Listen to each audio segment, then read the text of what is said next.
Welcome back to another episode of the Young Guides Podcast. I'm Keaton, and this is... I'm Kyle. But first, a word from our partners. First up, we want to talk about Heather's Choice.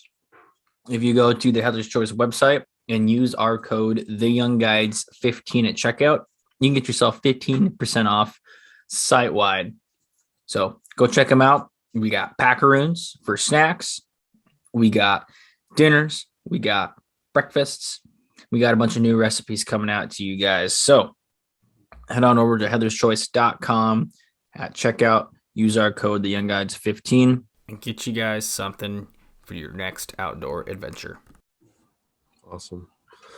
For our next partner, we have Lucky Bug Lures, home of the Bingo Bug, Zombie Max, Fusion Extreme, Lucky Plug, F-Bomb, and Pike Bomb.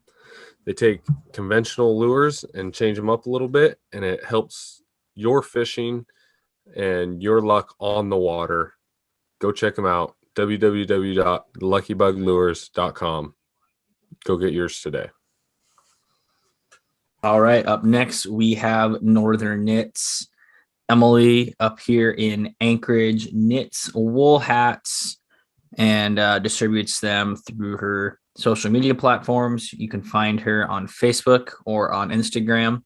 Her Instagram account is northern._.knits. And you can see some of the hats that she has in stock and order from there, or you can kind of get an idea of what you want, message her, and you can set something up to have a specific pattern or color scheme that you want in your hat. Keaton and I both have one. Well, I actually have several. Keep you very warm. They're very fashionable. They look great. They feel great. You'll look awesome if you wear one. So check her out, Northern Knits. Next up, we have a friend, Matt, at Alaska Rod Co. He just released a new lineup of rods for the 2022 season. They have a lineup of 8 freshwater spinning rods with actions and power for anglers chasing big, aggressive fish. With lengths ranging from 6 foot to 9 foot, there are plenty of options for various applications and style. In a world full of mass-produced rods, Alaska Rod Co. makes sure that rods and services provide what other brands cannot. Rods built and tested in Alaska. Matt also is coming out with a new line of fly rods. Alaska Rod Co. fly rods are built for harsh environments while maintaining the utmost level of craftsmanship. Right now, Alaska Rod Co. is 9-foot fly rods ranging from 5 weights to 8 weights. 10-foot single-hand rods, switch, and spare rods will be available late winter or spring. There's enough rod companies out there trying to build the next lightest and flashy rod. Alaska Rod Co. is here to build you a rod you can pass down generations. Fishing means many things to many different people. Alaska Rod Co. is honored to build you the ultimate tool that connects you to that meaning. If you want to learn a little bit more about Alaska Rod Company, go back and check our previous podcast. We asked him several questions about his rods, his warranties. He does a great job at explaining everything and covering everything about his company. Also, if you have questions, you can always DM him or DM us and we can get you going in the right direction. So, Alaska Rod Co. Finally, we want to say thank you for listening to another episode of the Young Guides podcast. If you can, head on over to Apple Podcasts, leave us a review and a rating. It helps us know that we're doing this for the right reasons, and you guys are giving us some great feedback already. You can also head over to Spotify. They now have a rating feature on the podcast there. So if you could let us know how we're doing, that would be great. It also helps helps us spread the word through you. But makes us pop up on the feeds wherever you listen to podcasts a lot more if you give us a great rating and a great review. You can also head to our website and contact us through that form if there's anything that you think we should know about, if you want to be on our show, or if there's something that we need to work on. You can also find us on Instagram, and same thing, give us some feedback, drop us a message, and we will get back to you. With Instagram, make sure to also check our story. We before we do our podcast on Thursdays, we always have an option for you guys to ask questions to the people coming on our podcast. And we post a lot of stuff that we like to get viewers and people following us involved. So if you want to head on over, give us a follow and start asking questions and join in on the fun on our Instagram page. Without further ado, here's the episode. All right, welcome back to another episode of the Young Guys podcast. I'm Keaton, and this is I am Kyle. and today we have a special guest. I wouldn't say he's your professional hunter or professional fisherman, but he is an all-around great guy, and glad to call him my best friend, Michael Farnes. We got a few stories that we're going to share through this podcast that I hope you enjoy, and I hope it encourages the everyday person to get out and try either hunting or fishing or just getting in the outdoors and loving it. So without further ado, here is Michael Farnes. How you doing today? I'm doing great. Thank you guys for having me on here. I'm really excited to talk about this stuff. And like you said, and for everybody who's going to listen, I am not a professional. Like barely even a hobbyist at best. All of my experience, not all of my experiences, but the majority of them have been like guided through with Keaton there right at my sides. But so I am excited to tell our stories together. And I hope that I can help get some people who are maybe a little hesitant about nature or being outside. I hope I can get them out there too. Yeah, absolutely. Heck yeah. Well, Michael, why don't we start this whole process by telling us a little about your background, where you grew up, where you came from, and what you're doing. Sure. I was born and raised in Kirkland, Washington, and then I spent pretty much everything from middle school onwards here in Renton, Washington. That's where I am now. At 17 years old, I left for the Marine Corps. And my job was air traffic controller. And for people who don't know what that is, that's not the guys like on the runway with like the traffic cones and stuff. That's not me. I was in the radar room at the actual airport, working both military traffic and civilian traffic as well at Yuma International. And spent 5 years there, and obviously I'll go a little bit more into depth with all these things a little bit later, but just to kind of sum it all up, 5 years there. And then I got out around June of 2020, and I've been here using my GI Bill to put myself through school to work towards my bachelor's degree since. Nice. Yeah. Can you elaborate on your job in the Marine Corps and kind of let people Absolutely. know how, I got to hear it firsthand, but kind of let people know how stressful that could be at times and stuff like that. For sure. So there's a lot of different aspects of air traffic control, and I'm going to keep it pretty broad just so I don't confuse people very much. But at a lot of facilities, there is both a tower and a radar room. And the tower is what you see, like when you land at a runway at an airport, you can see the tower there. And those are the people who are controlling that local airspace like that. So they're clearing people to take off the runway, clearing people to land onto the runway, controlling that visual to traffic. And then for some of the bigger ones, like I mentioned, we were at an international airport. So we had quite a bit of airspace. And the radar controllers would talk to the aircraft further out, upwards of 50, 60 miles, so on, getting control from different sectors. So like Yuma is in Arizona. It's right on the border of California. So a lot of the airspace that we were working with was California airspace. So we'd be working with like LA Center. We work with guys in Phoenix too, to kind of control and make sure that the aircrafts went safely from one airspace to another.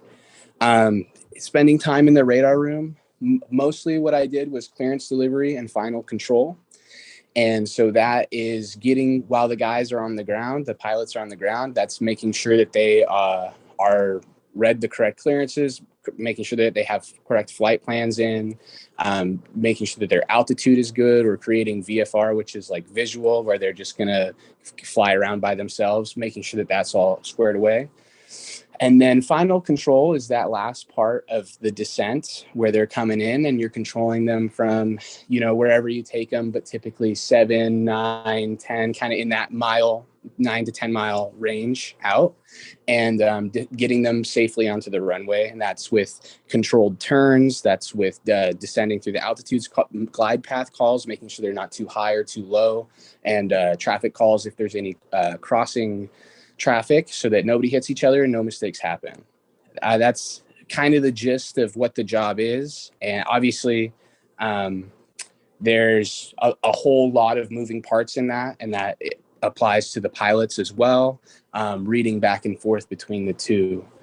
And it can get pretty stressful, like you were saying, Keaton. Something special about Yuma is they hold what is called WTI, which is Weapons Tactics Index. And that is essentially a training regiment that Marines from all the other bases come to. They come to Yuma, and they all work here and they all fly here because they have really good, we have a lot of airspace and they have really good weather for flying. So that when you're controlling aircraft, not only Yuma's aircraft, but Cherry Point's aircrafts and Miramar's aircrafts and everybody all at once, that can get pretty crazy when you got so many people in your airspace at the same time. That is crazy. A lot to keep track of. So let me back you up a little further too. What was your driving force to, join the Marines? Like, what made you want to go become a Marine? So I think that at around the age 15, 16, I was already pretty set on the idea of the military. Like I was and I want to talk about this too, that it's been a pretty good stepping stool for me now that I'm utilizing these benefits. And that was what I was thinking at 15, 16. My grades weren't too good. I finished high school with about a 2.8 GPA. So I figured, not a lot of scholarships for grades like that. And I wanted to kind of give myself a better chance to succeed later on in the future. And with the Marine Corps specifically, I think that was my pride. And because obviously when you're in a 5-year contract, you're going to question, was this the right decision? You're not always going to be happy with it. And I did a lot of thinking while I was in and since I've been out. And I think that ultimately, if I had picked another branch, I always would have wondered, what if, or could you have done this? Or, anything about like, man, I wish I would have proved to myself I could be a Marine. So I am grateful for that experience. I'm grateful that I got to prove to myself what I was capable of. Yeah, that's cool. That's a good foresight and planning on your part. Thank you. That as a teenager, and knowing where this would take you as a stepping stool, and being able to serve your country in the process, and then kind of set yourself up for in the future. So that's awesome. Absolutely. Thank you for that. And yeah, the service to the country is really big on that too. There's a certain pride, and also that comes with the few, the proud, the Marines, right? There's a certain you're setting yourself apart from the rest. And for anyone who is wondering like, if I could do this, if you apply yourself, you could even make it through the Marines. Like I promise you, like I watched 98 other people in my platoon, not to mention the whole company that I graduated with boot camp, but 98 other people that I got to know pretty well over the 3 months that I was there, who, some of them weren't in the best physical shape. Some of them had to lose like 100, 115 pounds just to make it into boot camp. But I saw a crazy amount of determination. And for what it's worth, that was like a really unique bonding experience. And I'm really proud of that, and proud of everyone who has gone through that as well. Yeah,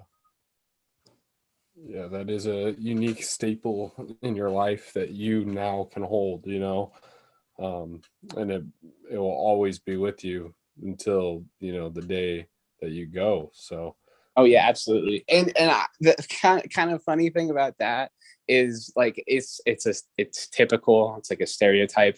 But the further that you get away from it, I think the bigger that pride for what you did and you went through kind of grows. Because when you're in it, you're sometimes it just felt like a regular 9 to 5, especially working air traffic control. And the only side of anything like deployment aspect that I got to see was doing those trainings in this country, like WTI training. So we'd go out in the field and do like basically run up deployments and all those operations to make sure that everybody knew what to do in the real scenario. But I didn't get a lot of that of anything real like that because they need you at the airport. It's a different kind of job, different kind. So sometimes it didn't really feel like the Marine Corps. And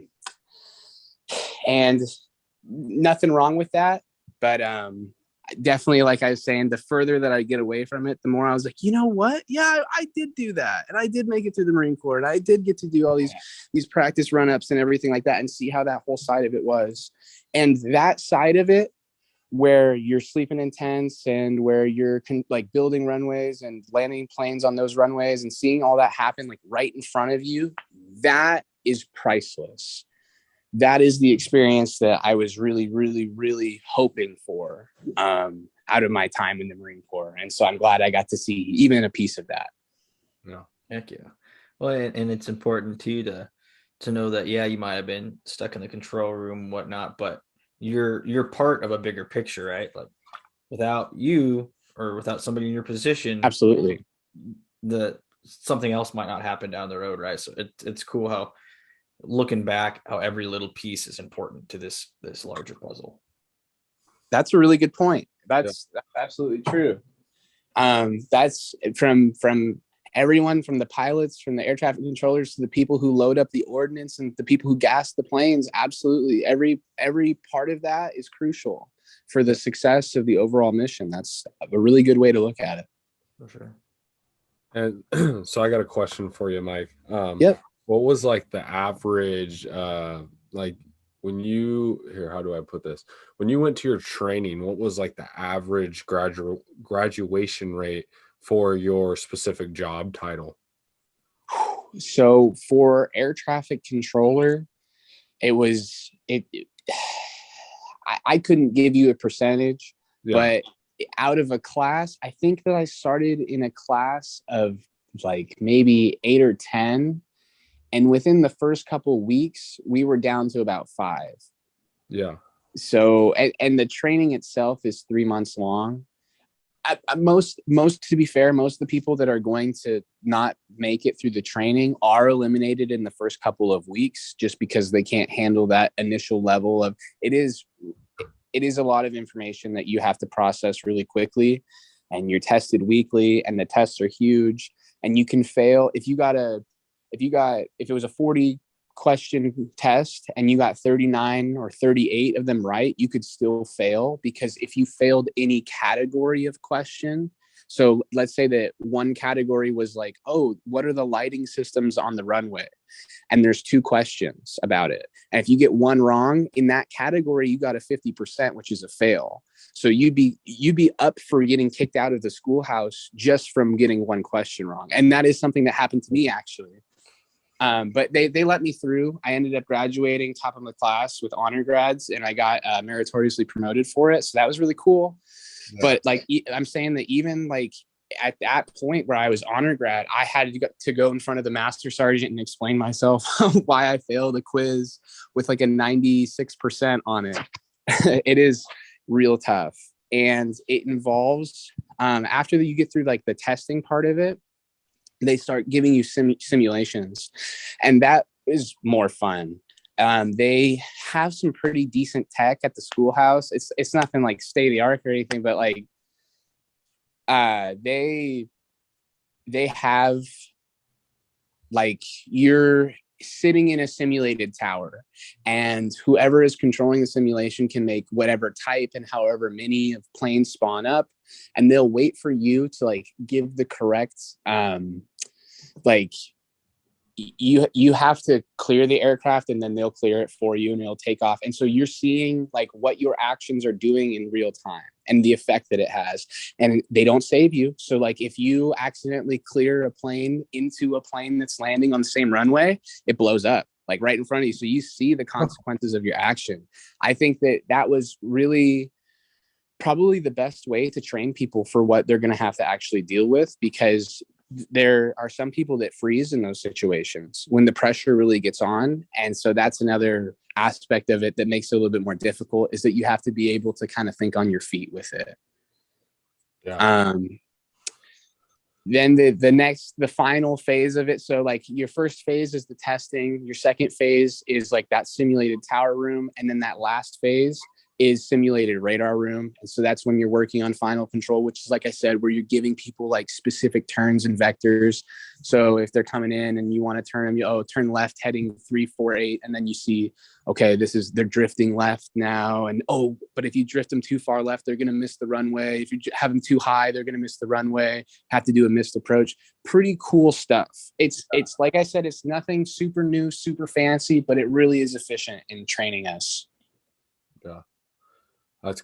That's crazy about all the stuff that you have to experience. And I just kind of, you tell this stuff to me, and I just wanted like the people at home to understand that they're not letting me and Kyle sit up and control airplanes, just letting the average guy go in there and be like, yeah, he can land on this one, go ahead, so I just definitely a tough one.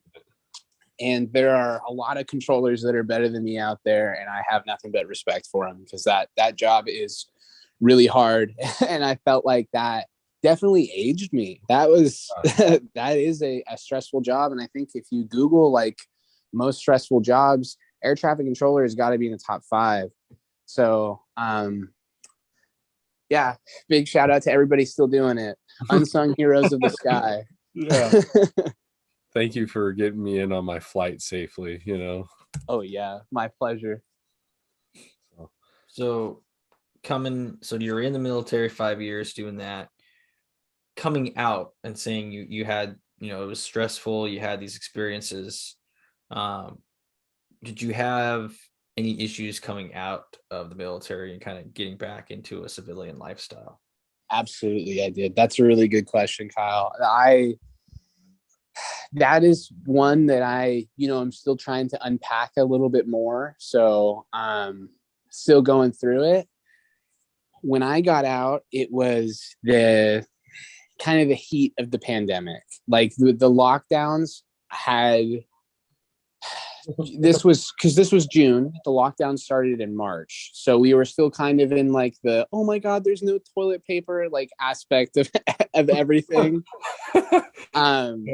So crazy times, and definitely not the climate that I thought it was going to be. So not only am I leaving a place that I had spent my entire adulthood in, like everything from the time that I've had a car and freedom and my own place and everything like that, I'm leaving that to go back to Washington in a completely, tensions are really high. People are, very scared, and they're trying to protect themselves. And I had a lot of pent up aggression from, I think, some of the ways that we were treated and utilized in the Marine Corps pretty unapologetically. And I think that the command, especially towards the end of my time in service, became a little bit more interested in themselves and promoting their own careers. And they left a lot of us to fend for ourselves. And so I was trying to unpack and deal with that, which had shut me down a lot. Also, I want to say this too, because this is at the end of the day, we are going to talk about the outdoors. You can't really go outdoors too much when it's humid. It's 125 degrees out, Yeah. I mean, you could, there are people that do it, but that's not for me. And so that, being cooped up, not only because there's a pandemic, but also because if you go outside for fresh air, you're going to boil alive. It added a lot of dimensions of kind of stress and pent up aggression that I felt like I couldn't get out. And so coming out of the military and coming back here, this is actually a really good transition, something that helped ground me and helped me find my center again and kind of let go of the things I was holding on with, is getting back in touch with nature. And I have Keaton explicitly to thank for that. So thank you, really, especially looking back on it now, taking me out fishing, getting out on the water, just seeing like a calm, serene lake around you. And like, it's quiet. It's like not deafening quiet where it rings, but it's deafening quiet where like it feels like you have earmuffs on almost, and it's just peaceful. That that experience you cannot put a price tag on. And catching fish is also super fun too. That's like it's like a reward for being out there already. You're enjoying the time that you're spending and just seeing how beautiful nature can be. Also, I want to say this, the contrast between the deserts of Yuma versus the forests of Washington, huge. That was really big on kind of opening my eyes and being like, hey, it's going to be okay. Look at all this life around you. And that's something also with the pandemic, a lot of people are locked up. And I think that nature healed a little bit too. And so that was really pretty to see as well. Yeah, absolutely. So you're telling me that you would take a pine tree over a cactus any day? You know, believe it or not, yeah, that is what I'm gonna stick with that. Yeah. I just want to kind of go back here, like, oh man, all those people out there, running around in 125-degree weather, like RIP to their skin because they're about to have skin cancer in like 10 years, dude. Yeah, that's facts. But like you can get a real nice house with a pool in the backyard for way cheaper than here. So, pros and cons to everything. Yeah, that is true. The price of living in Washington is pretty expensive, but it is definitely a beautiful place and gorgeous nature. So, let's go back a little bit. Now we're transitioning into the outdoors. How did you get into the outdoors? When was like when was the first time you went fishing? Kind of tell us about that a little bit. The first time I remember going fishing, at least, it was at the Kennydale Beach, like rainbow trout. I don't know what the actual event is called, but you can catch, I think it's like a 5 and you can take them home. But they host this little thing where they kind of, they set everybody up and you can get your fill of it. And my dad took me. And that was the first time that I remember catching a fish. And I was really excited about it. And I was super excited to eat it. And I begged my mom to cook it for me. Yeah. And she did. And I hated it. And nothing against people who love seafood, because I get it. Like, it's just not for me. And as many times as I try it, that doesn't take away the fact that if I catch something and I keep it, I still want to try it. I still want to eat it. Yeah. But that is not what I'm out there to do. That is definitely not my main goal when I'm fishing. I just want to add, what a terrible way to kick off your first fish as a lion. I think it's called the Lions Club Fishing Derby. They do it down at Coulon. That sounds right. And they the first fish you eat is a white pellet fed stock trout in a net that can swim about 5 in a 5x5 square that you dropped a piece of power bait in. And it was like a piranha, a bunch of piranhas. Yeah, that's fair. I mean, 11-year-old Michael definitely didn't know that. That's awesome. So let's talk. So you did the fishing derby. Did you feel like you wanted to go out and fish again? Did you do other things, or what point did you start to realize hey, I'm going to try fishing again. I want to get back in the outdoors. I think that was you, Keaton. I think that the biggest influence that I've had in my life, it's not that I didn't ever want to get back out there and try fishing again, but I didn't really have anyone to teach me. And it's a little difficult. Like any attempt that I had ever made before would end in like, I wouldn't know how to like put new line on a rod. So I'd buy a brand new rod and then it would just sit there because I'm like, well, I don't really know how to do anything with this. And this was, you know, before every single thing was on YouTube. So you could just find a self-help tutorial on everything. So that was a little bit more frustrating. And that's like 13, 14 kind of age. And then I had given it up, just, you know, like I said, no opportunities, no mentors until were we both 16 or was it the summer after? So 17. Like, I think we're both like 17 when we started really becoming buddies. Yeah. And that was, you were taking me out to all these different places. We bought a little boat together. And we spray painted it camouflage using like leaves and stuff that we found. Dude, Kyle. So this was the thing, is I had an airsoft gun. I kind of got out of the age of like airsofting. So I had this like, you know, this airsoft gun. I was put it up for sale. And I'm sitting there one day and I'm hanging out with Michael, and this guy messages me. He's like, hey man, we got this flat bottom boat. I'll trade you for your airsoft gun. So I looked at Michael and I was like, dude, this guy wants to trade me a boat for an airsoft gun. Like, oh, I'm totally in. And so we got there, and the guy like flips the boat over, and it's this flat bottom boat. And we're like, yeah, this looks great. He's like, yeah, by the way, I had to patch some stuff here. Like, there might be a leak or two, blah, blah, blah. We drag it home. We pull it in my backyard. We do all this work. How many weeks of work do you think we put into that thing, Michael? it was easily like, that took us probably a month or two to get to like a finished product that we actually put on the water. Yeah. And then me and Michael take this thing up.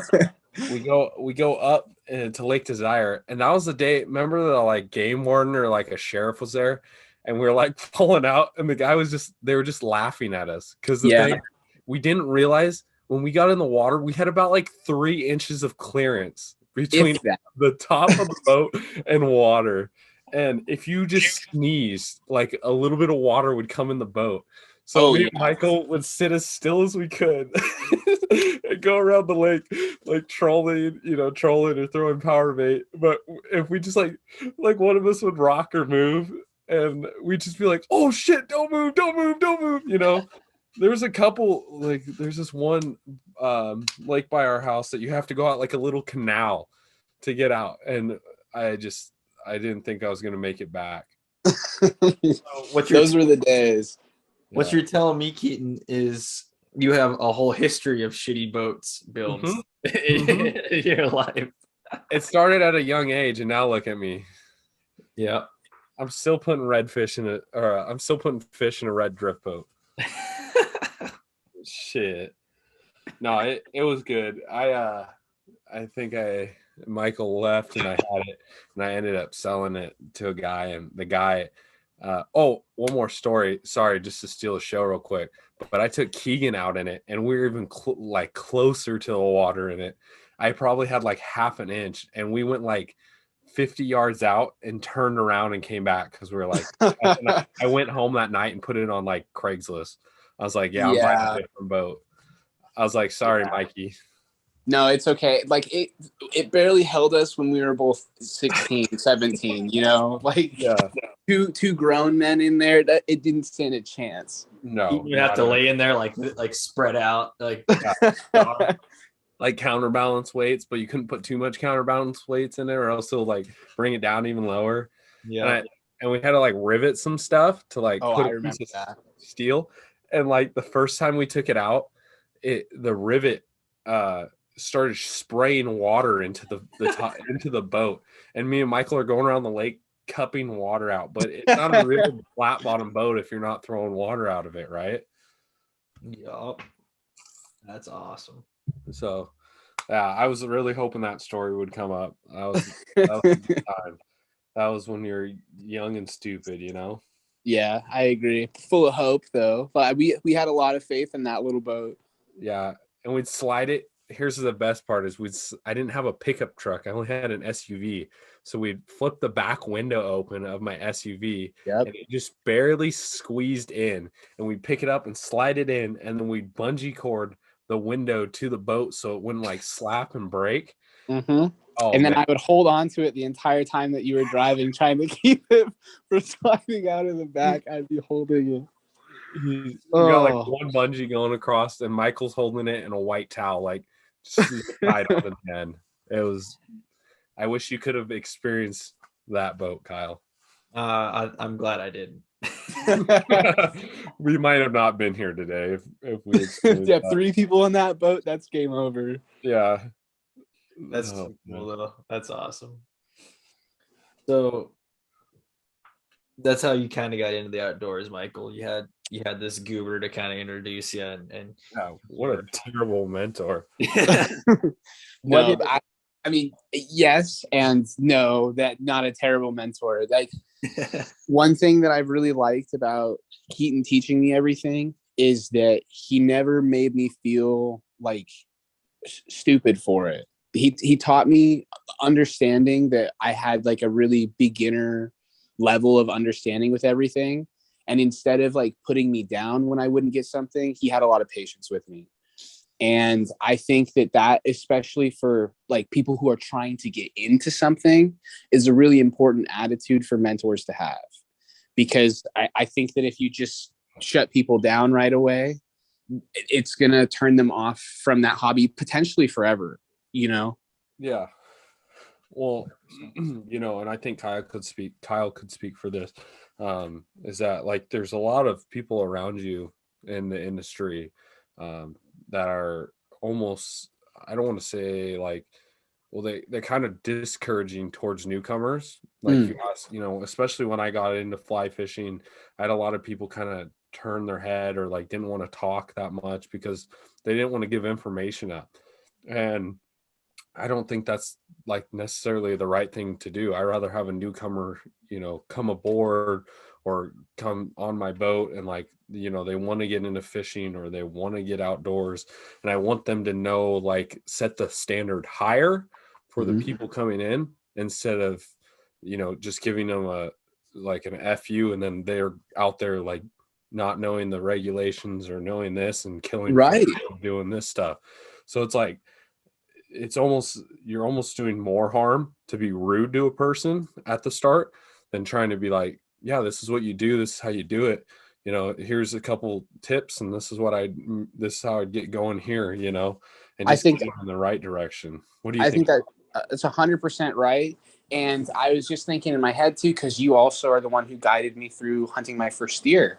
And I think that too, obviously, and I'll talk about this too. I had the Marine Corps training to help me with like it was like guns and rifles aspect of it.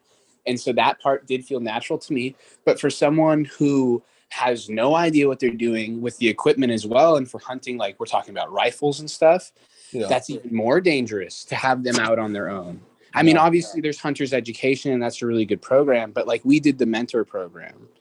And I couldn't imagine being with someone who's very abrasive and is kind of just like, just figure it out. And then, you know, little Johnny with his very first hunting rifle makes an forgets that the safety isn't on or something. And that is a big problem. A little bit more than like a hook in your finger, you know, a bullet. It's grandpa's kneecap. Damn it, Billy. What is your 2 cents on it, Kyle? Like, what do you kind of think about it? Oh, I 100% agree. Several instances come to mind, but I mean, you go into, it's unfortunate, but you go into some fly shops, and if they know you're green and you have never fly fished before or anything, a lot of times they're going to look down on you, or they're not going to treat you the same as, say, you walk in and say, hey, I'm a guy, blah, blah, blah. They're going to treat you way different. And that's not really cool. And I can remember a specific person that is fairly known in the fly fishing industry in the Pacific Northwest. I met this person at a sportsman show. I think I was in early high school. I don't know if I ever told you the story, Keaton. I don't know. And I was talking to somebody, and my Instagram name was Flybum, right? And so I was telling this guy, I was talking to somebody else, and I was telling like who I am on Instagram or whatever, and this other person said, "Oh, the other person that's well known in the industry walks by, and the person I'm talking to says, "Hey, do you know this kid from the same area you're in?" And this person who was I looked up to in the industry was like, "Oh, I'm not a fly bum. I'm a professional." And at that moment, I was like, "Wow, okay, you just lost like all my respect." Right. Yeah, and it's like you have people like that that just have way too much of an ego, and you gotta welcome new people into the outdoor. You gotta be more welcoming. You gotta be more friendly. You can't be a dick, especially to like freaking teenage kid. That was kind of that's just not cool. But anyway, Right. whether you're an adult man, you're an adult woman, you're a person of different ethnicity, it doesn't matter. You should always be treated the same, whether you've been fly fishing for 20 years or fly fishing for 20 minutes. Yeah, I 100%. and that's cool too, because the two different perspectives of someone like me who's like not already super interested in it, but then you're saying from your perspective like this was a role model to you and this is something that you were already interested in, and it didn't sway you away from like the whole like fishing at all. But like that, I would imagine that if you wanted to be an astronaut and then an astronaut tells you like fuck you, you're not going to go to the moon or something like that is crushing, especially more so to than for someone like me who's just trying it for the first time and I'm like, okay, well then I guess I won't do this. You know what I mean? Yeah. Well, I just want to say too, like, look, especially to the youth, right? You get a person out, father, son, say in our scenario, and you're rude to that kid. I mean, look what happened to you. This was when you're like a kid or a teenager, right, Kyle? And you still remember that moment. It's like glued to you. Yep. And I bet when you're explaining it, and it happens to me, is when I explain stories, I can almost visualize that moment over and over again. And that's just going to be a big turnoff. And I think right now, more than ever, it's important to, in our industry to drive youth, into the outdoors and into fishing and hunting. And, the few that want to try it on their own without trying to encourage them, we should be there supporting them as much as we can. So yeah, it's crazy, but that's a great story. And I think that's a good perspective, from both of your parts. 100%. And it's good to hear, Michael, that you've had a good mentor in Keaton, and a person to kind of help introduce you and spend time with you out there and teach you, because like we've been talking about, that's super important, and it's cool that Keaton could be that for you and help you kind of reintegrate back into the outdoors. Big time. Big time. So what, let me ask you, this is going to be a kind of I don't know if it'll be a tough one, but what did you find more value in the outdoors after you got out of the Marine Corps than when you were before, like when we were just fishing in high school? Absolutely. I think that when you're a kid, things can be like fun. You're still enjoying life, you're still living life, you're still loving life, and that's great. And I'm not taking away from young people that are into these activities, but I didn't understand the gravity of like life and how valuable it is, and how like everything from like the fish that we've caught to the deer that we shot, like everything that's like a living breathing creature, and how delicate nature can be. Like none of those big lessons that I think sunk in now weren't even really thoughts in my head as a kid. And I was still out there and appreciating nature, and I've always wanted to like help you in your efforts to clean it, and like conservation efforts I've always been interested in, but I didn't feel in touch with nature until coming back out. And especially that hunting trip where we shot our deer, that I think that was probably the biggest like grounding moment that I've had in nature. Yeah. Yeah, Yeah, super cool.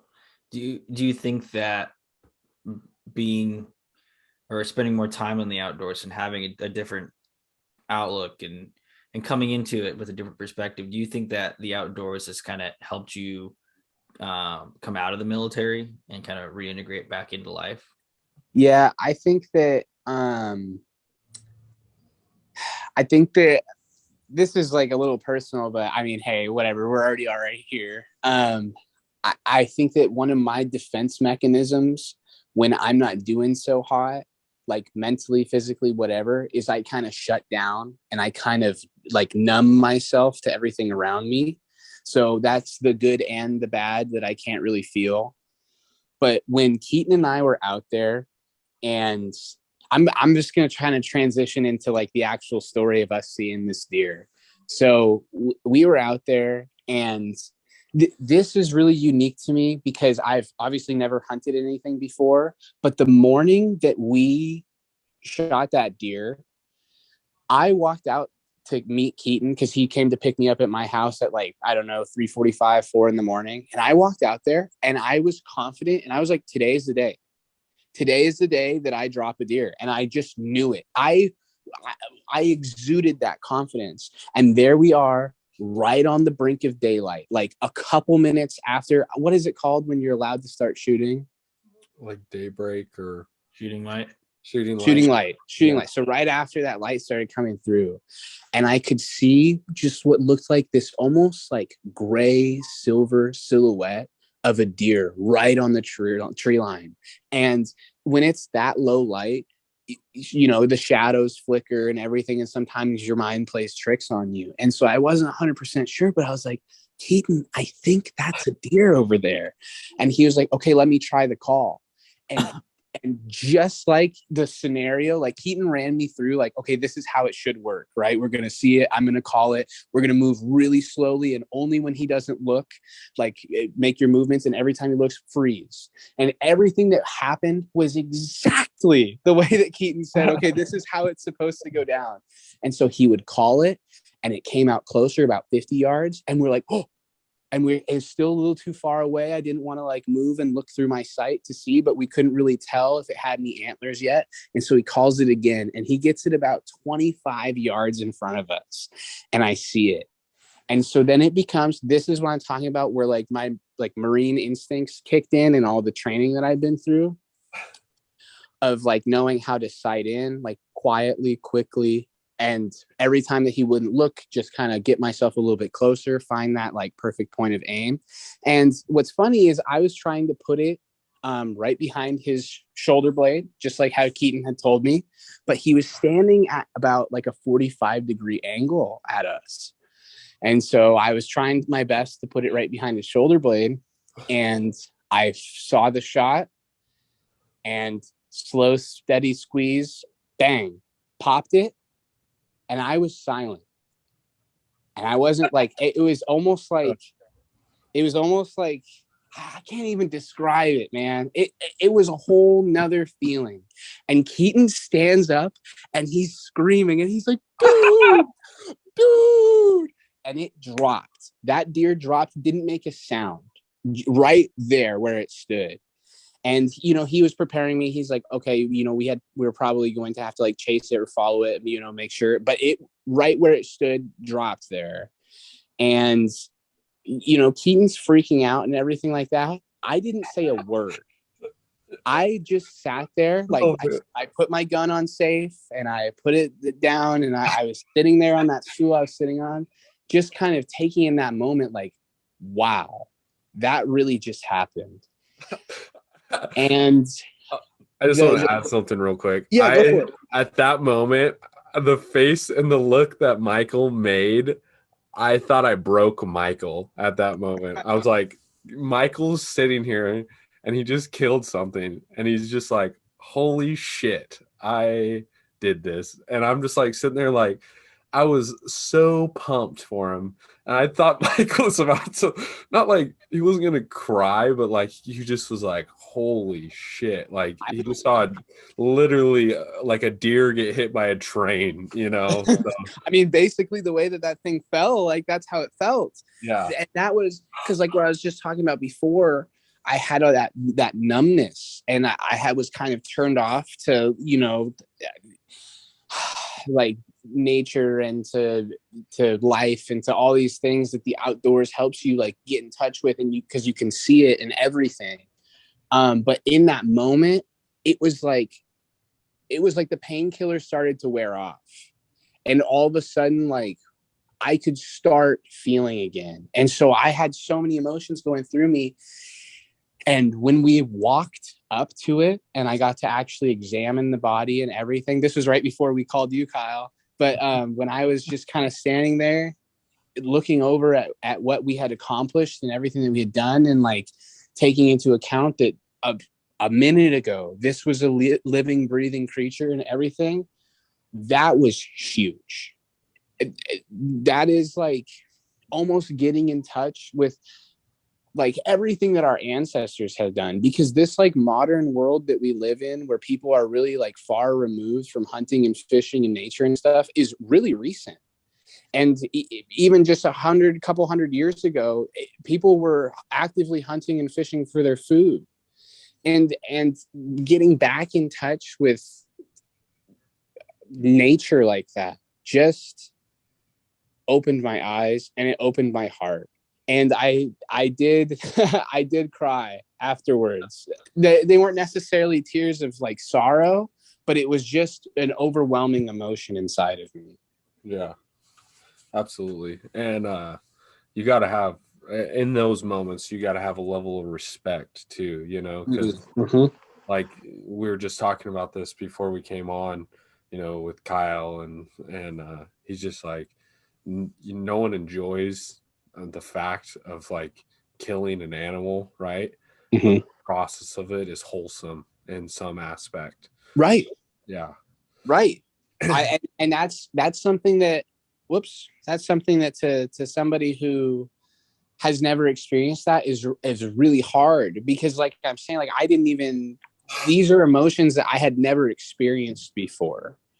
And so that was, to answer what you had originally asked me, Kyle, like that was the moment I think that tied me back into reality, and kind of it set my feet back on the ground and implanted me, and was like, wow, okay, that is real life. I was part of like the circle of life. You know what I mean? That is a huge experience, and I'm forever grateful for that. I just want to add too, is that we didn't just go out in one day, wake up, eat our donuts and coffee, hike up, sit down, call a deer. The deer came in, like it was on a pulley system. Like we also spent time, a couple weekends before that, going up, hiking. I had Michael up at like 4 a.m. all the way till the sun went down, pretty much, driving home in the dark, and we're like soaking wet, Yeah. And we're just chasing these gray ghosts. And the way you describe it is why they're called the gray ghosts, how you said that, like grayish silhouette, coming out in the morning. There's nothing more challenging in my respects. As a novice hunter, I wouldn't say I'm like, I would, the hunting category definitely goes to Kyle. And I think we'll have a little story here in a second from Michael, but yeah, it was a crazy experience. So, you put in the hard work. It's like you're scouting, you're putting in the miles, you're experiencing the weather, and it's like it culminates. And it's like you see all that hard work, and it all comes together when you harvest that deer, and just that whole process. It's like Keaton said, it's very wholesome. Yeah, and you're right. And that's something I've kind of neglected to mention. And I'm glad that you guys brought it up, because it does culminate. That's you've been saying these things in different ways. I'm like, wow, that really is. I love to hear from people who have more experience in like a category or in anything, because they have dealt with it so long that they can articulate it really well. So I like that you guys are saying like what I experienced, and I get to hear it from a different perspective, just like how you guys are hearing it from a beginner's perspective all over again. Yeah. But that's really cool, and that helps me like kind of digest it too, because it really was like I forgot. You don't think about all the hard work that you put into it. You just think about like, wow, this is what we achieved. But yeah, it was like we were out there on that trail like a couple months before all that happened, and we were like once every week or two going back up and checking the cameras and repositioning them if we weren't finding anything on them, and trying new spots and everything. But that there was just something special about that morning, and I think that's really cool too. The trail cam game, Kyle got me into it. I'm glad that you got to experience my first year of the trail cam game. But yeah, that there's nothing like it. I like, there's that point of hunting is great, but I also like, and I think Kyle, and I think you could speak for it, there's something about watching like a bear chew up your trail cam, or a big like bird fly by, or a cougar run by on your trail cam, or bobcats or coyotes. And it's like, for that 30-second window, you're seeing this predator, an apex predator in our category, show itself and show its like true colors and what it does and how it walks and the patterns. You can learn a lot from that, and you can apply it to when you are preparing to harvest an animal. Can you speak on that too, Kyle? 100%. I mean, you're basically seeing an animal that's 100% well, I wouldn't say 100%, but undisturbed. Yes, that's the word. They're acting as animals should act. So, I mean, you can see an animal in person, and yeah, they might not spook, might not run off, they might not acknowledge you, but they're gonna act different than if you weren't there. But like having a camera there, they might see it, they could smell you on it, so they might act a little bit different, but that's as close as you can get as seeing an animal up close, experiencing what they're doing on a super close level with that camera. Yeah, there's no other way you could experience that unless you were another animal. So, that is a cool perspective on that too. Yeah. All right, Kyle, you want to continue on the next one? Yeah. So you harvested your deer. You and Keaton are standing over this deer. You're admiring the process. You're looking at the culmination of everything that's happened. Mm-hmm. What do you think about this whole process then, from shooting the animal, harvesting it, and then breaking it down and taking it home for you to consume? That, if I'm being entirely honest, was the most difficult part for me. And it's not like it was difficult like emotionally or anything like that, but that is where I felt the most lost. And like, and we were talking about this earlier, but that's when, Keaton had to even call you. And while you were nonchalantly eating your bacon, no big deal, in the morning, you were helping us, like guiding us through harvesting this deer and skinning it and the whole process of that. And, the act of shooting it, like I said, was a lot of secondhand nature because I was already well versed in like guns and rifles and stuff at that point. But dealing with a dead body, like of the deer, was completely new territory for me. And so Keaton can probably attest to this, but the first like 10, 15 minutes, I was just kind of standing over it, like just staring. I didn't even have a whole lot to say. I was just like, oh my God, kind of looking at it. I was just like, I just knew as soon as it hit the ground, I was like, okay, we got work to do. And, I'm not going to take, especially on like a person's first harvest, you don't want to rush them into a process. Mm-hmm.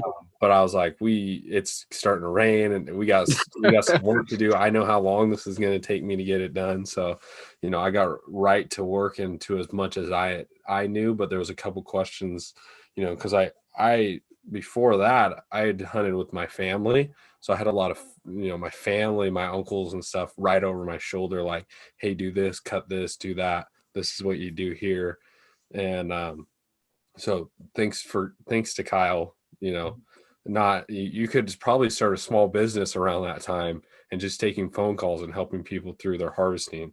I think the bacon, like eating bacon while he's doing it, is also a crucial aspect of that, though. It really adds to the experience. Sure. Was it who said it? I think it might have been your wife, Kyle. Someone's like, who just eats bacon while someone's just like hacking away at, you know, a deer on the other side of the line. I'm like, yeah, so do I cut this part of the stomach? And Kyle's like, hold on, I'm finishing my bite. And then he's like, yeah, so you're gonna cut right there and there and there. So it was thank you for that, Kyle. Definitely. Yeah. Also super impressive that we were just describing what was going on and it was like you were looking at it with us.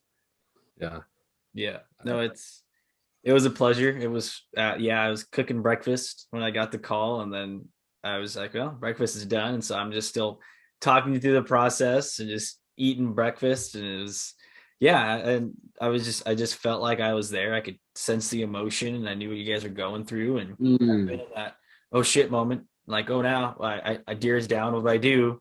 And just being able to work your way through the process, breaking things down. And I think that's one thing that Keaton and I as guides, we kind of get to experience that, right? Where you have to break down a complex task into easy step-by-step instructions. And I think that really helped. And I was like, okay, this is what you're looking at, right? Okay, I can imagine what it's going to be. And I can think of how I'm going to act and maybe things I would think over, but I'm going to break it down in these smaller parts and help you to get through the process. And as we were talking before, I know how stressful it can be. And if you're new to it, just kind of this whole process. And I didn't want to be like, oh, you don't know how to clean deer, Keaton? What an idiot. Right. I want to be like, oh yeah, dude, that's awesome. I understand that this is new to you. I'm going to try to break this down. I can be on this phone call as long as I need to. No question's a stupid question. Let's make sure we don't ruin any meat, get all the meat we can. Like, we're not going to rush through this. And I think that's super important on helping somebody through that. I mean, that is a big deal. Like, you took an animal's life and now you're trying to feed yourself from what that animal provided to you. I just wanted to be a part of that. I was honored that Keaton actually gave me that phone call and to have that opportunity to be a part of this whole process. So you did a great job. And I want to say, because you're saying from your perspective, like, you could feel the emotion and everything, and that's why you reacted as calmly as you did. That really helped. The calmness and not getting frustrated and everything. It really kind of gave us, I think, both of us a chance to kind of catch our breaths and be like, okay, and start working on it a little bit more. Yeah, for sure. So coming back to the main question, you know, Kyle helped us through it.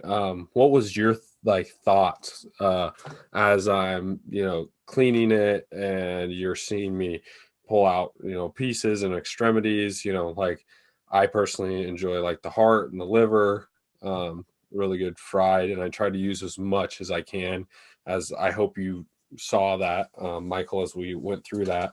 And then what was, you know, from that point, and we brought it down to the truck, and then talk about kind of like the whole skinning process and the butchering and leading up to that. How was that all for you? Sure. As a new hunter.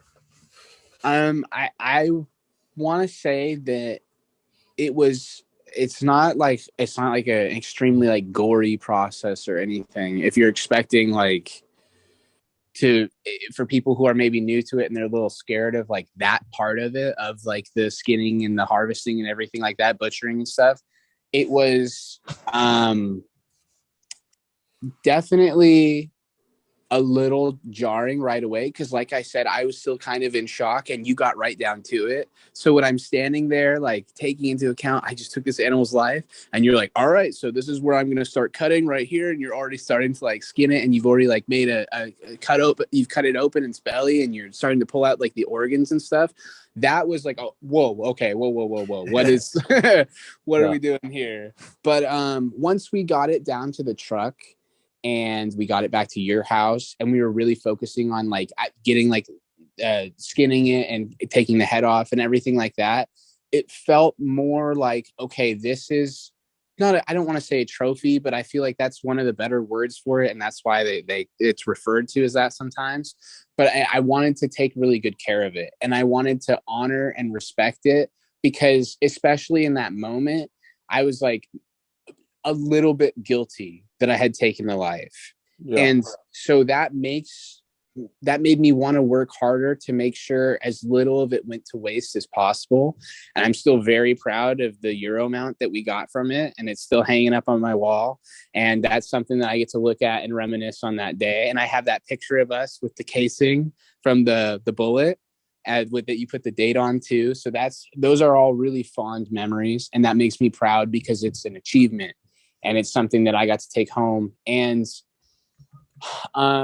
the actual like process of the process of getting the meat clean, like after we had skinned it, after we had taken off the limbs, after we had taken off the head, getting the actual carcass clean enough for the butcher to accept it was by far the most like frustrating and tedious part of it, especially because by then we were already pretty exhausted. And it was already like a 14-hour day at that point. And then the butcher had flat out told us like, no, there's too much hair on this.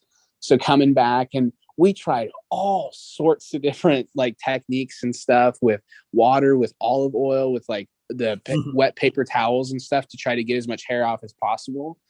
And when we worked extra hard and then brought it back the next day and they accepted it, that was a really good feeling too. Even though it was tough because we wanted to get it done really fast and we had to wait an extra day, taking care of it and kind of getting to respect the process a little bit more, I think added to the feeling of accomplishment when it was all done. And by the time, because we had gotten some back straps, we got some pepperonis made, we got a little bit of neck, and some ground venison, I guess, at that point. A lot of pretty much hamburger at that point. Yeah. And so when we got all that back and it's all wrapped up all nice for me and stuff like that, and I'm thinking like, wow, a couple weeks ago, like this was the deer that you saw out in the woods. That was like the kind of the resolution of that grounding feeling of that whole adventure that I got to have with that deer and that whole process of now like, okay, this is food that I'm going to take home and eat. And like how I was saying before, how even just in recent history, that was like much more commonplace of people killing and hunting and fishing for their own food. That experiencing that in modern times, I think is a really unique experience. And I would recommend for anybody that has like the drive or the passion or any kind of interest in it at all, I really would recommend it. Like not getting out there and putting the boomstick on any old deer, but like respecting the process and looking at how fragile nature can be and how strong nature can be, and all of the elements of like the weather and the shadows playing tricks on you, and every single process of that. It was just huge. And I really have that. I think specifically the fishing is nice and it's calming, but I think that hunting experience was much more powerful for me in particular. Yeah, absolutely. And I think it gives you a level of respect too, you know. Anyone can go to Safeway, Fred Meyer, and grab that package of 1 pound package of beef or chicken or whatever, but when you're out there and you've done the process and there's just a sense of like this whole process, and now you get to enjoy this delicious hamburger from this animal I harvest, or you get to harvest duck or grouse or whatever you're harvesting at that time. There's just for me, there's nothing that compares to that, and it gives you a different perspective on that market, if you look at it like that. Does that make sense kind of? Yeah, I get what you're saying. Yeah, like you can now see like, hey, I know what this cow went through to get to this point, Right. Just did it through I think a more natural way. So Wait, so Keaton, what you're saying is that these steaks in the store don't just magically appear. What I'm saying, unless it's Beyond Meat, it doesn't magically appear. Dang, This is news to me. I thought it just grew off of a tree and we just picked a steak and just put it in the. You haven't been to a steak orchard yet? They're all next to apple orchards in Eastern Washington. No. But in all reality, though, like that process, I think you can everyone enjoys their steak, but they don't want to think about that process. And when I go to eat, if it's a wild animal or it's, from the grocery store, I can think of like this cow went from this step to mooing and eating hay one day to now a bullet in the head and it's here. And I think a lot of people don't want to see that in between point, right? They'll go see the cow in the field, eat the hay, and oh, how cute is that cow? And then, oh, look how delicious my steak is because, Dan, the cow up the road, just got a bullet to the head. So that's a good point. That is a good point. And it's like an ugly truth, right? Because there are plenty of people who still eat meat, but would be against that ethically. Yeah.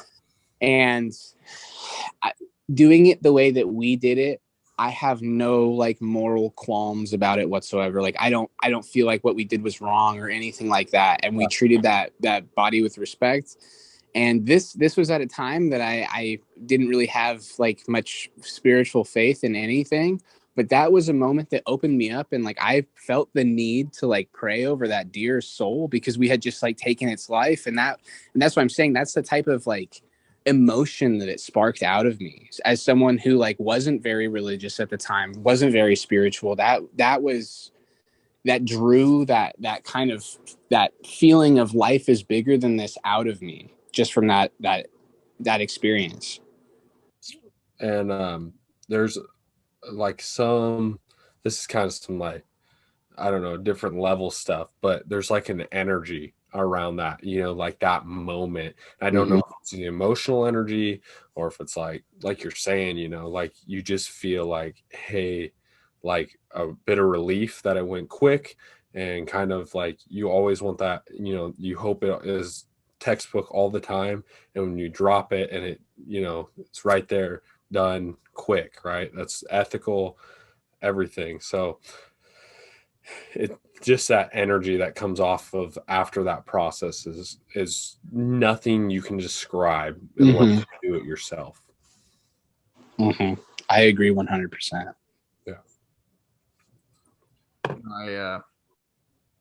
I definitely saw that too last year or 2020 when my wife was there for the first. That was the first time she's ever been there when I harvested a big game animal, and to have her part of that experience and to see what she went through. And I mean, to be totally honest, when we first started dating, she was like anti-hunting, like she didn't even eat meat, like didn't want anything to do with that because of what it entailed. But once we start talking about conservation, once we start talking about like management, and you talk about animal proximity to humans and conflicts that creates, and then this is the meat in the store, but this is how you can get it yourself ethically and more healthy. And now we're to the point where she has a hunting license, she hunts, she eats wild game, she promotes sharing it in the house. We have people come over to our house and like, wow, you have things up on the wall.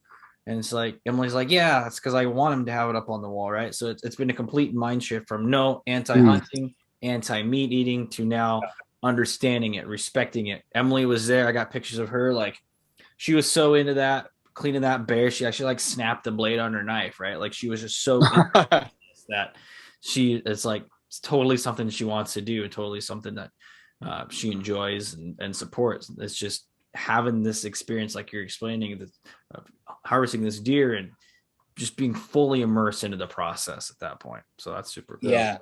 I think that I think that the process of like what hunters go through. And like I'm saying, when I'm talking about hunters, I'm not talking about like poachers. I'm not talking about people who are just getting out there to shoot something, but people who take this process really seriously and as serious as you should. I think that the whole hunting industry is kind of misunderstood in the public eye. And when people think of hunters, they're thinking of the people that I described first, that like, you know, I just want to shoot some guns. I just want to do this. I just want to whatever. And then like, oh, you shoot it and you leave it out there to rot or whatever. But that's not what it is. That's not what the industry really is. That's not what hunting is really about. And just like how your wife being there really helped her, me going through that process is like, you don't have it. You can't keep your eyes closed at that point. You know what I'm saying? You are living that process. And having someone like you, Kyle, I mean, you were part of my experience too. So having both of you there and people who know what they're doing and are treating it seriously and are like saying, okay, you know, like life is sacred and everything like this. And we're going to follow all the rules and, you know, don't shoot till shooting light and every step of the way. And then you still get that deer and you still clean that deer and you still turn that deer into meat that you eat. That is like, wow. that is a really, really cool whole experience. Well, and I just kind of, to add on to your perspective, is I think that, you know, when you're a child, everyone watches like Bambi, right? Like everyone sees. So in that moment, you got, you know, Bambi's, what is it? I haven't seen it in a while. Is it his father? I think it's the mom that gets shot by the hunter. Yeah, so the mom shoots it, and they kind of put like a window on him, like this is what hunters do, you know. This is like, and so as a kid, you're like, oh man, that hunter, you know, they just killed Bambi's mom. That's terrible. Now little Bambi, yeah, now Bambi's all left alone, and now Bambi has to be a strong, independent man growing up in his life, you know, and so that's like your first initial punt to that, right? Or hit to that. And you're like, it just kind of gives you bad taste in your mouth until you can get to an age where you're like, you can understand. And that's how I was up until, you know, I was like, oh, I never really wanted to go hunting and blah, blah, blah, until I started watching hunting shows. And, you know, my grandfather and my uncles talking to me about that. And without those mentors, I wouldn't be able to have provided the experience to you, you know, and Kyle can attest for this too, is probably without, you know, like he said, his father and other figures in his life going hunting and fishing, like we wouldn't be who we are too. So, yeah, beautifully said. And I agree. There are a lot of like negative stigmas of hunters that they kind of portray in the media. Like, have you seen the movie Open Season, where it's all like the woodland animals and they all team up against the hunters, and the hunters are all like drunk and they're like shooting out of the bed of their pickup truck and stuff like that. Like really, they paint them either as like villains or really disrespectful and ignorant and all those types of things. But at the end of the day, if you're somebody who's out there and you enjoy your burger, at the end of the day, just know that somebody did have to kill that animal and somebody did have to go through that process. Yeah. So if you want to say that it's bad or whatever, then if you're part of that food cycle too, then it's necessary. And I'm glad that I got an inside look. I'm glad that all of us got an inside look. I really think that it is life changing. Yeah. What a great experience to have. Even if it's like say that was your only experience, right? Like at least you have an understanding of something at that point, right? And I'm going to keep that with me for the rest of my life. Yeah, 100%. You'll look back on that, you know, hopefully we're all sitting one day in a retirement home together bullshitting about it, you know? So, but yeah, it is a crazy ride, and we're not all bad individuals. We all want to try to do our part, and we look at it, you know, and we're told, and we try to listen to like our local biologists, and we try to listen to the rules they're putting out and the times that they're giving us. And, you know, not everyone wants to break the laws and is doing it on purpose. So There is good people, and I think you can attest for that in anything that you do. So 100%. Well, Michael, we've talked to you a lot. We've been on this call with you for a while. We don't want to take up a whole lot of your evening, but we've had some great stories. It's a great conversation. We've learned about your background, your time in the Marines, your time fishing with Keaton before you did that, and then kind of getting back integrated into the outdoors and kind of understanding this whole outdoor process and harvesting and providing for yourself. Is there anything that we haven't touched on yet that you think that we should know about this process for you, and maybe where you're going, where you're going to take this process into the future? I think speaking to the beginners or for the people who are kind of on the fence about getting into this, if you want to try this, you don't have to make it your whole life. Like I did with the whole hunting thing. Like it did take several months, but that was part, like you were saying, part of the culminating process that led to it. And I don't know if I'll be doing more hunting trips in the future. I'd like right now, that's just not on the table. It's not that I'm opposed to it. I'm focusing on like education right now a lot. And I don't want people to feel like in order to get into this, hunting or fishing or outdoors in general, that they have to make it like their whole life.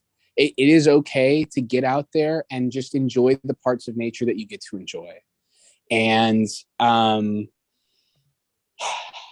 I am really thankful and grateful for the opportunity, not only of you guys like helping me through it when I was actually out there, but letting me come on here and talk about it.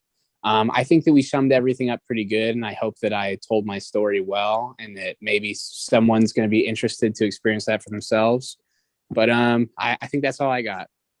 Sweet.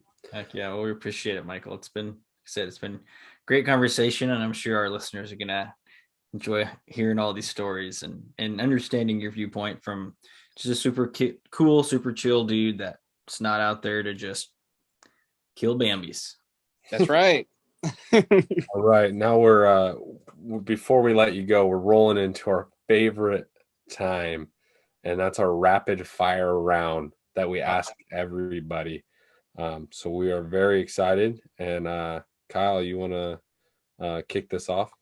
Yep. Are you ready for this, Michael? Yep. 60 seconds on the clock. Let's do this. There you go. All right. What's your favorite fish to fish for and animal to hunt?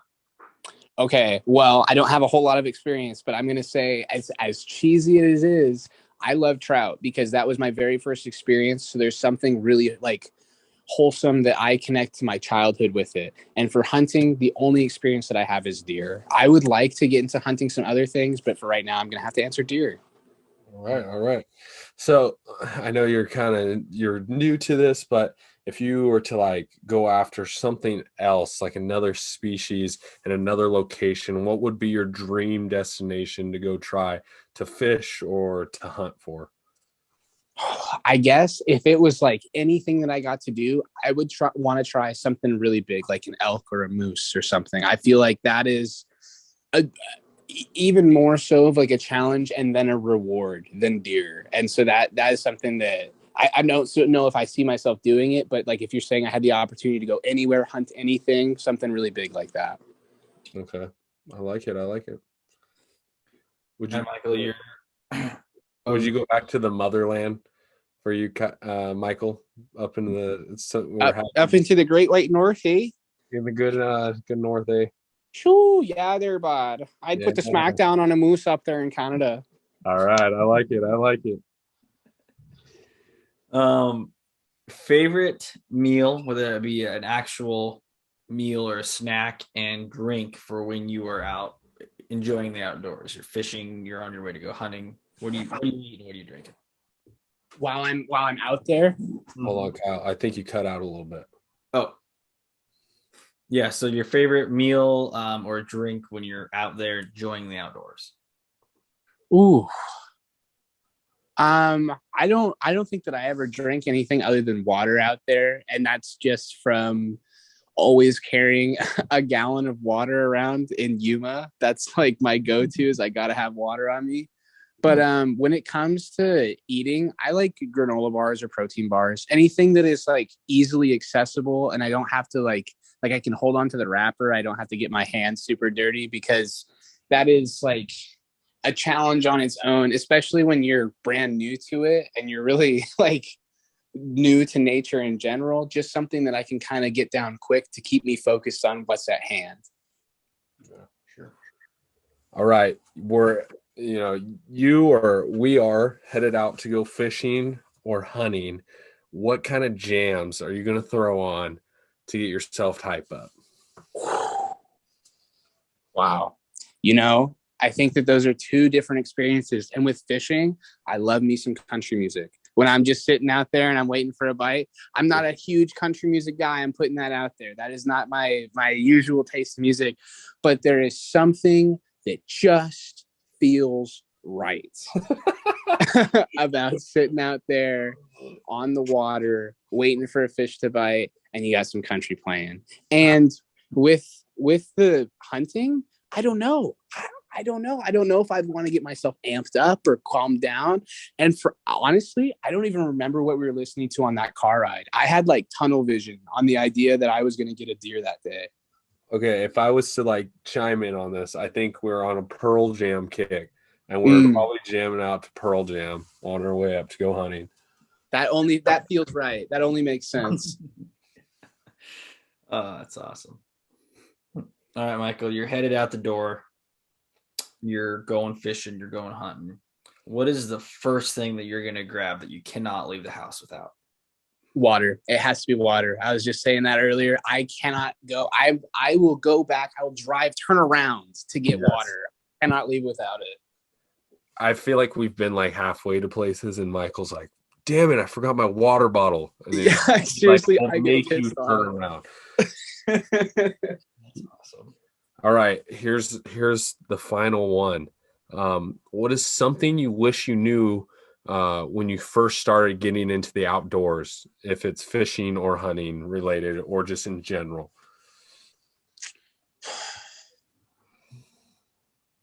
That's a good one. I wish I knew to have a little bit more confidence in myself. And I've talked a lot about how like great it is to have mentors and stuff, but I wish that, especially as like a grown man, I wish that I didn't let you guys hold my hand as much. And I wish that I had gotten my hands more dirty in both like a literal and not literal sense. Like I wish that I had been a little bit more active in that first process. And so I guess I just would tell somebody else, don't be afraid to try it, especially if you're being supervised, especially if you have someone there who knows what they're doing. Just like, don't be afraid to get the most out of that experience, because it is rare, it is unique, and it is like super grounding. So be as present in that moment as possible. Heck yeah. That's a great answer. I got one more question, Keaton, before we head off to our last part. Is we didn't really ask you, I guess, Michael, what are your plans now? I know you said you're going to school and you're spending more time outdoors. What is your career looking like now into the future? And what is your how are you going to be spending more time outdoors into the future? So for the first part, right now I'm in school. I'm at Renton Tech, and I'm getting my transfer associates in business management. And I am transferring this upcoming winter to UW to finish my bachelor's in business management there. And with that degree, like in a perfect world, right, I would love to be a business owner. And my time in the Marine Corps as a sergeant, where I got to be platoon sergeant and then assistant crew chief and then even temporarily the crew chief, and I got to kind of run things, like run the day-to-day operations and look at the bigger picture and kind of like plug people in here and be like, okay, this fits and this fits. That was really fun for me. And I'm really happy that I got to have that experience, because it kind of gave me a push in the right direction of something that I wanted to do. So whether that degree just lands me a spot in a management role for somebody else, or if the opportunity presents itself for me to own my own business, that is ultimately where I want to be. And part two question was, how am I going to continue being outdoors? My biggest thing, I touched on this a little bit earlier. I am huge on Keaton's conservation efforts. And like when we do like the Cedar River cleanup and stuff like that, that is huge. And my whole family comes out, and usually I'm out there as like one of the team leaders and stuff like that. And I'll help guide people through a section. And I love that. And even though the process can be really tedious, because like we were out there cleaning up actively and people were watching us and littering in front of us. And that is kind of stressful, but it's also like, this is why we're out here, is to protect nature when other people won't, to help keep the rivers clean, help keep the parks clean, everything like that is just, it feels right. And that's one of those things where even if you're exhausted after a day of that, you walk away feeling good, like knowing that you could do your part. And that's something that I'm going to be a part of every single year. And if there's any other opportunities, guys, feel free to let me know, and I'll do my best to come out there and help as well. That's great. We're glad to hear that.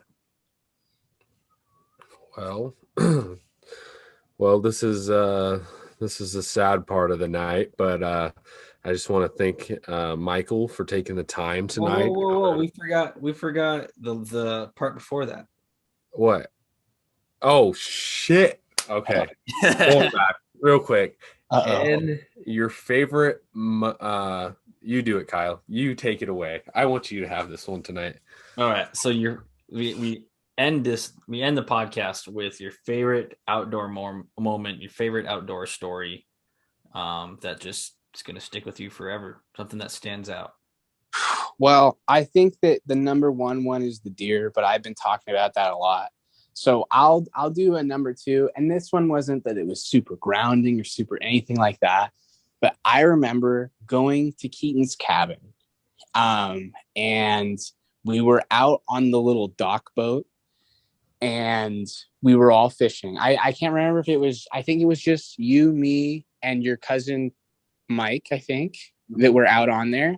And we had a speaker in the middle, and we had some nice cold drinks, and we were just sitting there out that lake, undisturbed, pulling in fish every couple of minutes. That was just like, that feeds the soul, those moments like that, where you're just having some good old times with some good people, and you're out on the water, calm and serene. And like I said, I'm a beginner, so I don't have any crazy story. I didn't wrangle in some huge fish or anything like that, but those are the moments that make me realize how important it is to be in touch with nature and to be out there in the first place. That's awesome. 100% agree. That's great. Now it's your turn. All right. Well, this is a sad part of the night, but also a very happy part of the night. And I just want to take a couple minutes here and just really, I want to thank you, Michael, for taking, an hour to 2 hours of your time tonight. I know you're busy with homework and stuff. So thank you for hopping on, talking about your experience, not only sharing, you get to share a different perspective from like my stories. So I think that's a really cool aspect of bringing you on. But we just really want to thank you a lot for taking the time and coming on here. And then I also want to, since we're on the topic, I want to thank everyone who takes the time and serves our country. Thank you for, getting out there and making sure that, we can do these things freely, fishing, hunting, getting outdoors without worrying of, anything coming at us. So if you are serving or have served, from the Young Guides podcast, we appreciate your service and your sacrifice. But everyone that is taking the time to listen to our podcast on all platforms, Spotify, Apple Podcasts, Google Podcasts, can't thank you enough. Make sure to go on Apple Podcasts. You can leave us a review, give us a 5-star rating if we're doing great. If we're not, tell us how we can do better. You also can go to www.theyoungguidespodcast.com. We have if you're interested in hopping on here and talking about your experience, you're a young guide or an old guide yourself, feel free to leave us a message and we'll get back to you as soon as we can. Or if you just want to let us know how we're doing or how we can improve, that would be great as well. Anything else you have to add, Kyle?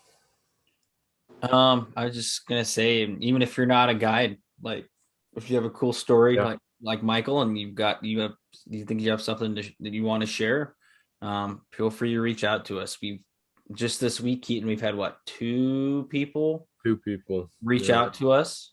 Jordan, who's on our previous podcast, he reached out to us originally, saying that he had a story, and now we're having a couple of people. We're kind of getting to a point where we're having people coming to us. So that lets us know that we must be doing something right. And we're seeing positive feedback on our social media platforms, seeing more engagement. The post I made yesterday about the bears, right? Bear spray or a handgun. So we got a lot of engagement with that. I think it's probably the most engaging post we've had. And it just lets us know that you guys are listening, you guys are watching, and we really appreciate that. Yeah. We hope to continue that in the future and bring on more guests such as Michael. And we're enjoying where this is going. We're international now. We've got listens in all over Europe and Australia and New Zealand, and we're in at least, if not more than half of the states. So we appreciate you guys for listening and tuning in and liking what we're doing. We still think we're kind of fitting into this niche of having new people coming into the outdoors, being featured on the podcast, people you would never know about, or people that have an awesome story that you would never hear otherwise, or the young guides who are they're up and comers. They're not the well-known guys that are plastered all over social media. So we really appreciate you guys for promoting us and taking the time. And me and Kyle, we have some knowledge, but I wouldn't put us up in any like above category, right? We're just maybe above your average Joe. We're trying to give you as much, content and as much stuff as we can to help provide your experience. And we hope that these podcasts, if you're looking into getting into a certain type of guiding, or if you're looking at doing, just trying out a new hobby or anything, this will help really give you that kind of kick in the ass to get after it. So we just can't thank you enough. And stay tuned. I think in the next couple of months, me and Kyle are brainstorming a few ideas. I think we're going to have some cool stuff hopping up on our website, and hopefully bringing some more great content, especially when we start guiding Kyle. This was once again, this was another episode of the Young Guides podcast, and I'm Keaton. I'm Kyle. And I'm Michael. Thank you for having me, guys. Catch you on the next one.